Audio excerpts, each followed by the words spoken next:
অনেক রাত হয়ে গেছে, এবার আমার প্রাসাদে ফেরা উচিত।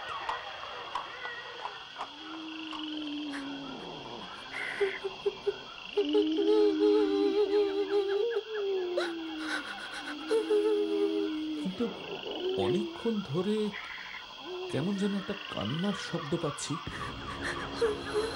কিছুতেই বুঝতে পারছি না কোত্থেকে আসছে। দেখি দেখি একটু সামনের দিকটা এগিয়ে।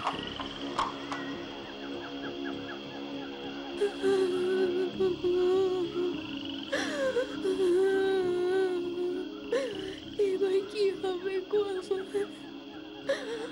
আমি এবার কোথায় যাব? আমি যে কিছুই চিনি না এই জায়গা। এই বনের মধ্যে আমি যে হারিয়ে গেছি। এবার আমাকে বাঘ সিংহ এসে খেয়ে ফেলবে। আমি এবার কি করি? বাহ, কি অপরূপ সুন্দরী এই মেয়ে!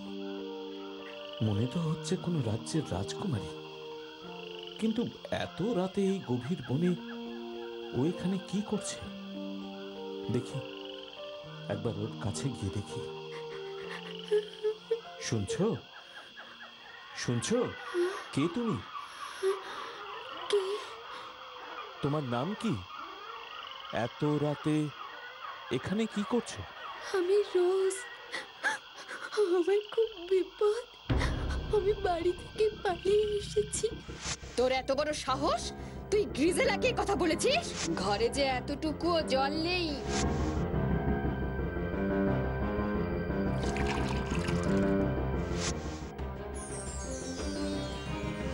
শোনো, আমি তোমাকে জাদু শক্তি দিচ্ছি যে তুমি যখনই ধনরত্ন মণিমুক্ত চাইবে, মুখ থেকে দেখবে কেমন ঝরঝর করে পড়বে।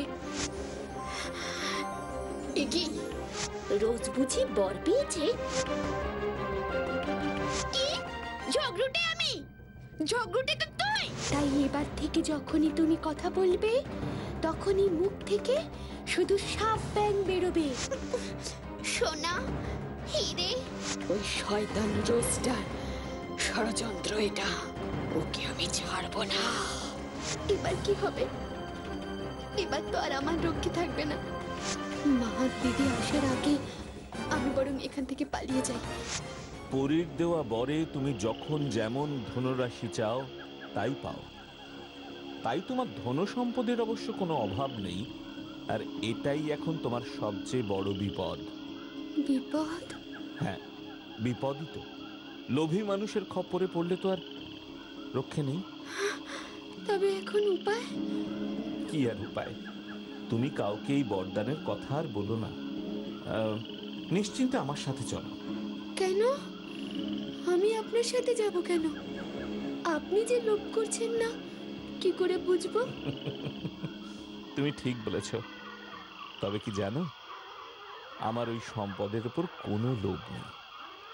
আমি তো এই রাজ্যের রাজকুমার চার্লস। রাজকুমার চার্লস? ওমা, সে কি?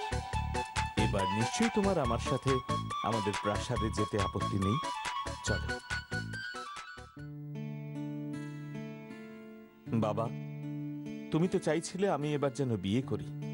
কমপক্ষে 128টা রাজ্যের রাজকন্যাকে তুই ফিরিয়ে দিয়েছিস। তোর মনের মতো কন্যা পাওয়া যে দুষ্কর হয়ে উঠেছে। সত্যি তাই। ভালো মনের কন্যা পাওয়া তো সত্যি দুষ্কর বাবা, কিন্তু আমি সেই মেয়ে খুঁজে পেয়েছি। এই যে, ও হলো রোজ। আমি ওকে বিয়ে করতে চাই বাবা। বাহ, এ যে সত্যিই বড় আনন্দের কথা। মা, তুমি আমার চার্লসের জন্য যোগ্য। আমি বুঝেছি, নয়তো চার্লস বিয়ের জন্য রাজি হতো না। এই, কে কোথায় আছিস? চার্লস আর রোজের বিয়ের আয়োজন শুরু কর। এরপর ধুমধাম করে প্রাসাদে রাজকুমার চার্লস আর রোজের বিয়ে হয়ে গেল। আর হিংসুটি গ্রাজিলা আর তার মা ওই সাপ ব্যাঙের মধ্যেই পড়ে থাকলো।